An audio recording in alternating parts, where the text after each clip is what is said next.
यार दोस्तों, good morning. तो राधे राधे। कैसे हैं आप सभी लोग? उम्मीद है कि आप सभी लोग अच्छे हैं, स्वस्थ हैं और अपने घरों में अपने कामों में बहुत व्यस्त हैं।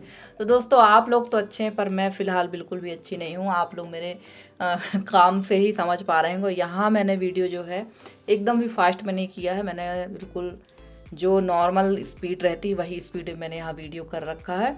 और कल था दिन मंगलवार का और कल मैं सो गई थी एकदम 12 साढ़े 12 बजे मुझे सो गई थी। क्योंकि कल से मैंने बताया ही, परसों से मेरी तबीयत कुछ ठीक नहीं लग रही। परसों से इतनी ज़्यादा थकान महसूस हो रही है अब। और परसों के थकान की वजह से ना मुझे हल्का सा परसों भी फीवर था और कल भी। और खाने पीने की इच्छा कुछ भी नहीं हो रही है। टेस्ट बिल्कुल नहीं आ रहा है मुंह पे, क्योंकि जब फीवर रहता है तो खाने का मन नहीं होता है। और मैं उठी थी सोकर, क्योंकि अभी मेरे काम काफ़ी सारे बाकी हैं। घर इतना फैला हुआ है ना, इतना ज़्यादा फैला फैला सा घर लग रहा है, क्योंकि कपड़े बहुत ज़्यादा इस समय सुखा रहे हैं हम लोग धूप में।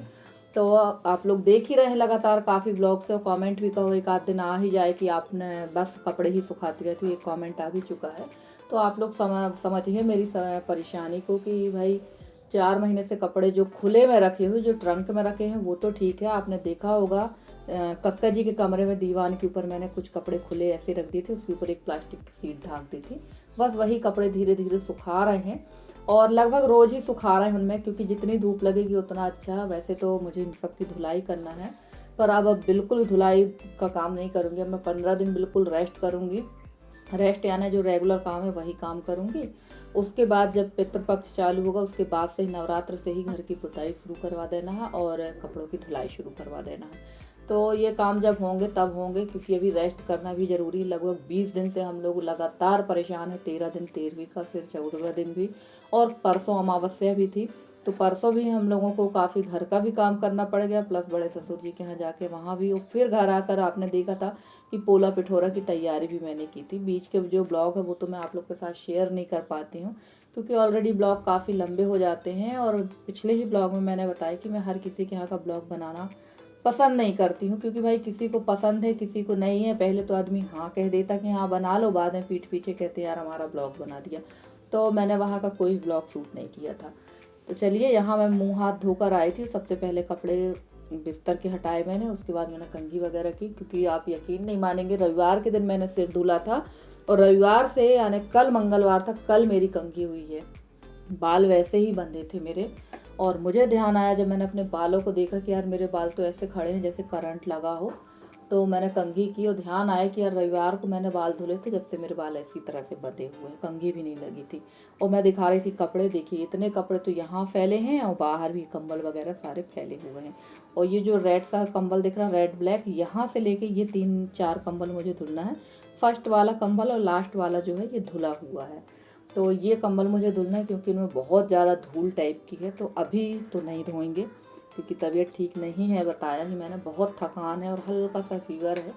और जीभ का जो टेस्ट है वो भी, मतलब खाने की कुछ भी इच्छा नहीं हो रही है।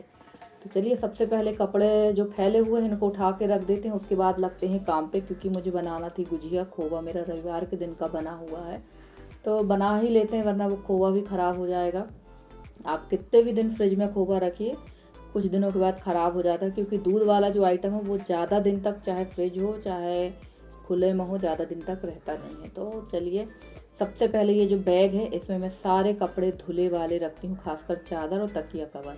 तो ये सारे इसमें रख देंगे, सेट कर देंगे, ताकि दोबारा से मुझे धुलना ना पड़े। और इसमें जितने भी कपड़े बैग चादर वगैरह है ना, ये सब धुले हुए रखे हुए हैं। तो मैं इसी तरह से रख देती हूँ, क्योंकि मेरे जो 2 ट्रंक हैं वो पूरी तरह से पैक हैं कपड़ों से, यानी गर्म कपड़ों से। और बैग है, ये जो बैग है ये रखा हुआ था बड़े वाले ट्रंक पर। अभी फ़िलहाल ये बैग भी काफ़ी गंदा है, तो अभी मैंने इसको बाहर रख दिया है। और ये काफ़ी अच्छे से रखे रहते हैं इसमें कपड़े। तो चलिए, इनको रख देते हैं। और जो ये कपड़े कंबल वगैरह दिख रहे हैं ना, इनकी तह लगाकर अलग रखेंगे, एक जगह साइड में रखेंगे, क्योंकि इनको तो धुलना है। वैसे तो हमारे यहाँ गांव देहातों में एक रिवाज है कि हर त्यौहार में आपके यहाँ धोबी आता है कपड़े धुलने के लिए। जैसे पितृपक्ष में आएगा, फिर दीपावली होली, इनमें कपड़े धुलने के लिए आता। पर हमारे यहाँ जो धोबी लगा हुआ भैया, वो इतना सुकुमार है कि वो, जैसे हमारे यहाँ भी सूतक हुई थी तो एक कपड़ा मांगे भैया, एक कपड़ा देना पतला सा। और जो देने लेने के लिए जो है वो पूरा पैसा चाहिए उनको। फिर उसमें कंप्रोमाइज़ नहीं करते हैं कि नहीं हमने एक चादर धुला है तो हम 20 रुपये की इसकी धुलाई हुई या 50 रुपये, ऐसा बिल्कुल नहीं। उसमें फिर 100 रुपये भी चाहिए उनको, ऊपर से उनको सीधा सामान भी चाहिए। तो वैसे तो ये सब पहले धुलते थे, पर आजकल ये सिस्टम बिल्कुल ख़त्म हो गया है। और अब जो है ये धीरे धीरे मैं मशीन पर ही धुलूँगी।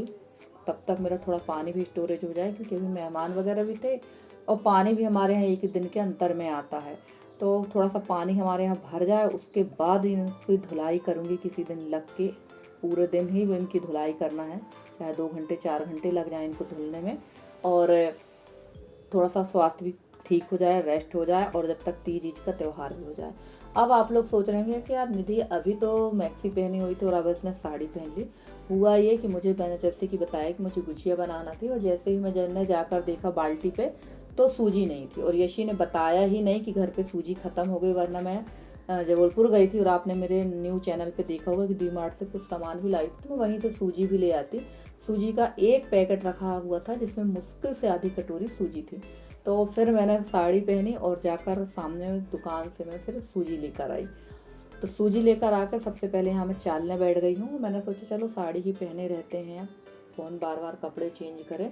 और हिम्मत बिल्कुल भी नहीं थी फ्रेंड्स, मेरी बिल्कुल भी हिम्मत नहीं हो रही थी मेरी कि मैं ये काम कर लूँ। पर जो काम अगर मेरा पेंडिंग रहता और अगर काम मेरा नहीं होता ना, तो मुझे चैन नहीं पड़ती, चाहे मेरी तबीयत ख़राब हो या मुझे कहीं जाना हो या कुछ भी हो। जब तक मैं अपना काम कंप्लीट नहीं कर लेती मुझे अच्छा नहीं लगता, और काम फैला रहता तो मुझे चिड़चिड़ापन भी आने लगता है। और जैसे काफ़ी बार मैंने बताया कि मुझे कोई भी काम हो परफेक्ट चाहिए, उसमें किसी भी प्रकार का मिक्सअप नहीं चाहिए। तो देखिए यहाँ मैंने सूजी चाली, तो उसके बाद सूजी को भून लेंगे अच्छी तरह से, ताकि ये अच्छी भूनने में इसका टेस्ट अलग आता है। और आप लोग सूजी गुजिया किस तरह से बनाते हैं ज़रूर बताइएगा। भाई ये तो मैं अपना तरीका बता रही हूँ, वैसे भी सब लोगों का अलग अलग तरीका होता है। और आप लोगों के यहाँ बहुत सारी सिस्टरों के यहाँ मैंने देखा है कि गुजिया हमेशा होली के टाइम पे बनती है, और हमारे यहाँ गुजिया ये हरतालिका व्रत में ज़रूर बनती है या फिर महालक्ष्मी में, दोनों त्योहारों में गुजिया बनती हैं। जैसे कि पिछले ब्लॉग में आपने देखा था कि मैंने बताया था कि कुछ पकवान ऐसे हैं जो साल में एक बार ही बनते हैं। जैसे हमारे यहाँ सेव खुरमा साल में एक बार, गुजिया भी लगभग 2 ही बार बनती हैं। हाँ, जिनको खाना रहती है वो अब बनाने लगे हैं, वरना पहले तो एक ही बार बनती थी। और मैं तो एक ही बार बनाती हूँ भाई, क्योंकि ये बहुत कहना चाहिए सरदर्दी वाला काम है गुजिया बनाना। और यहाँ खोबा मैंने दोबारा से गर्म कर दिया है, और हल्का सा खोबा जैसे ही घुला, थोड़ा सा पिघला जैसे, तो उसमें मैंने डाल दी शक्कर। और इस समय ना मैंने गैस बंद कर दी थी, क्योंकि अगर मैंने शक्कर और खोबा को गैस चालू में रखा ना, तो ये एकदम बर्फ़ी जैसे पिघल जाएगा पूरा। और हमें इसको ज़्यादा नहीं पिघलाना है, क्योंकि हमें अभी इसमें सूजी भी ऐड करना है। तो शक्कर मुझे कम लग रही थी, पर एकदम से नहीं डालेंगे, क्योंकि भाई मैं मीठा खाती हूँ, सब लोग मीठा नहीं खाते हैं इतना ज़्यादा तीखा तेज। पर फिर भी गुजिया मैं थोड़ी मीठी ही बनाऊंगी, क्योंकि मैंने जो आटा की बिस्किट बनाई है ना ठिठरिया, वो एकदम शुगर फ्री हो चुकी है। तो थोड़ा सा इसको मीठा ही बनाएंगे। और अभी मेरे पास थोड़ा सा सीरा रखा हुआ है, आज देखेंगे आज समय मिलेगा तो उसको भी मैं बनाकर रख दूंगी। तो चलिए यहाँ पर ये सूजी जो मैंने आधा किलो का पैकेट खोला था, ये पूरी लग गई थी इसमें। और शक्कर भी जो मैं लेकर आई थी वो भी पूरी लग गई थी। और वहाँ मैंने सूजी मसाला यानी कसार बना के रख दिया है। अब थोड़ा सा सूजी जो है फूल जाए, क्योंकि जो मॉइस्चर होगा खोबा का शक्कर का वो पूरा सूजी एब्जॉर्ब कर लेगी और एकदम हट जाएगा, थोड़ा सा सूखा सूखा सा हो जाएगा मसाला। तब तक आ गया था यहाँ मेरा पार्सल। और ये मैंने एक फेशियल किट मंगाई है। तो फेशियल किट तो ठीक है, वो कंपनी देखिए मुझे ध्यान नहीं आ रहा, अगर आप लोग वो करेंगे तो बता दूंगी।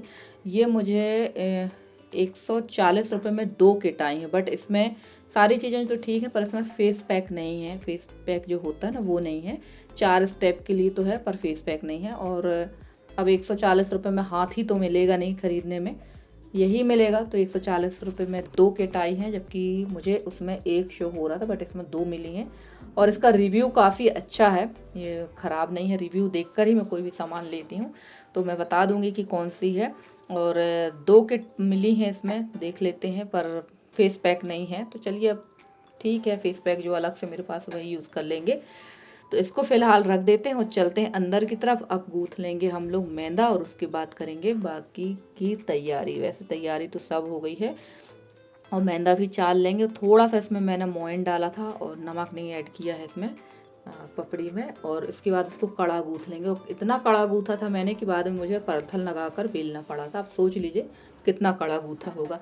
कभी भी अगर मैं आपके घर आऊँ या आप मेरे घर आए और अगर मैं आटा गूँथूँ तो बिल्कुल मना कर देना। अगर आपकी इच्छा हो रोटी बेलने की तो, ना हो तो कोई दिक्कत नहीं है, फिर तो मैं बना लूँगी, क्योंकि मैं जो आटा गूँथती हूँ वो इतना कड़ा गूँथ देती हूँ कि फिर मुझे पलथन लगा कर ही बेलना पड़ता है। तो यही स्थिति हुई थी मेरी गुजिया के साथ में।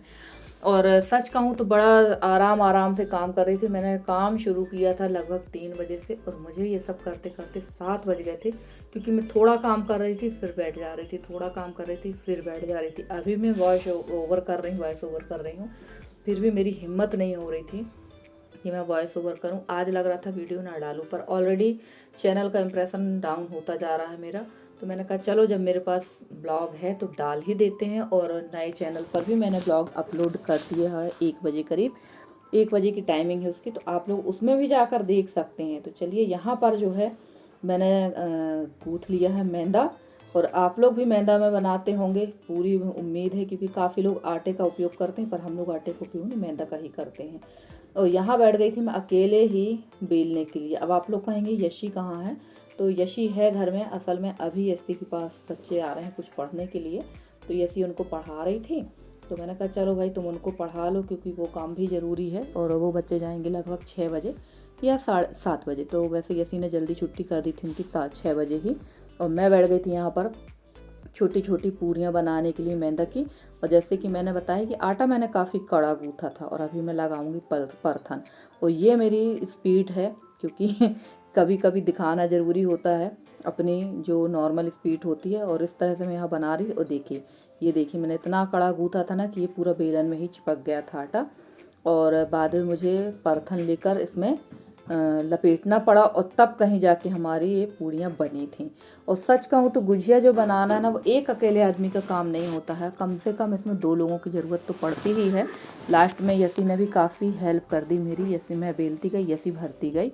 और ये देखिए काफ़ी ज़्यादा बेलन हमारा पूरा बेलन में आटा चिपक गया था। और आप लोग भी बताइएगा कि आपके यहाँ गुजिया बनती है या नहीं बनती। वैसे हमारे यहाँ एमपी में तो लगभग एमपी छत्तीसगढ़ में सबके यहाँ गुजिया बनना बहुत ज़रूरी है। और भी पकवान बनेंगे वो तीज के दिन ही बनेंगे। तो ये तो मैंने खाने के लिए बना दी है, क्योंकि तीज के त्यौहार में मैं यहाँ रहूँगी नहीं, मम्मी के यहाँ जाऊँगी। और यहाँ मैंने ये हस्बैंड के लिए बना दी हैं, क्योंकि अभी अभी हस्बैंड जो है सुबह 9 बजे 10 बजे उनको कुछ ना कुछ नाश्ता चाहिए, जबकि इसके पहले वो कभी नहीं खाते थे, पर अब उनको भूख लगती है। और जब भी मैं जाती हूँ तो थोड़ा बहुत कुछ बना कर ही जाती हूँ। जब मैं आती हूँ तो सारे डिब्बे खाली मिलते हैं, क्योंकि हस्बैंड अकेले नहीं खाते, उनको वो सबके साथ खाएंगे, सबको बुलाएंगे और खाएंगे। और देखिए यहाँ इतनी गुजिया ही बनी थी। और कढ़ाई मैंने पहले ही चढ़ा दी थी, इसके पहले मैंने छुटपुट काफ़ी सारे काम निपटा लिए थे। और यशी बैठ गई थी वहाँ, थोड़ी सी ही बची थी 8-10 गुजिया, तो यशी बैठ गई थी बनाने के लिए। तो ज़्यादा नहीं बनी है, थोड़ी ही बनी है, और इतनी ही काफ़ी हैं, क्योंकि इतनी ही बनाने में हालत ख़राब हो गई। और फ्रेंड्स, आप लोग अगर चाहें तो गुजिया में जो ड्राई फ्रूट्स डालते हैं वो डाल सकते हैं। मैंने कोई भी ड्राई फ्रूट्स यूज नहीं किया है, क्योंकि अगर आप नारियल डालते हैं किसके ना, तो कुछ दिनों के बाद आप देखिएगा 2-4 दिनों के बाद नारियल में जो नमी आती है ना, इसकी मसाले की जो नमी रहती है उससे नारियल में फफूंद आती है, और आपकी गुजिया बिल्कुल ख़राब हो जाएंगी। और अगर आप इसमें किसी भी प्रकार के ड्राई फ्रूट्स नहीं डालते हैं, अगर आप चाहें तो इसमें चिरौंजी डाल सकते हैं, काजू डाल सकते हैं। इसके अलावा अगर आप कोई भी ड्राई फ्रूट्स डालते हैं, जैसे किशमिश डालते हैं या नारियल, तो गुजिया बहुत जल्दी ख़राब होती हैं, ज़्यादा से ज़्यादा 5 दिन ही चल पाएंगी। तो फिलहाल तो मैंने बनाई तो 8 दिन के लिए है, पर मुझे नहीं लगता कि 8 दिन चल पाएंगी। तो चलिए आ जाइए, आप लोग भी खाइए गुजिया और बताइएगा कैसी बनी। और फ्रेंड्स, आप लोगों को मेरे वीडियो कैसे लगते हैं ज़रूर बताइएगा कमेंट करके। अगर वीडियो पसंद आए तो एक लाइक करके, चैनल पे नए हैं तो चैनल को सब्सक्राइब करके अपना सहयोग बनाए रखें, और जल्दी से जल्दी पूरा 10K करवाने की कोशिश करें। तो चलिए, यहाँ हमारी गुजिया बन गई थी, और इसके बाद फिर मैंने कोई भी काम नहीं किया, सीधे टैबलेट खाकर मैं सो गई थी। गाय भी मैंने नहीं लगाई थी, गाय को मैंने बछड़ा छोड़ दिया था कि आज तुम्हारी पार्टी है, पी लो, क्योंकि हिम्मत ही नहीं थी मेरी। तो चलिए फ्रेंड्स, आज का आपका हमारा साथ इतना ही है। मिलते हैं आपसे अगले वीडियो में, अगले रेसिपी, अगले न्यू कंटेंट के साथ। तब तक के लिए दीजिए मुझे इजाज़त। Bye bye and take care.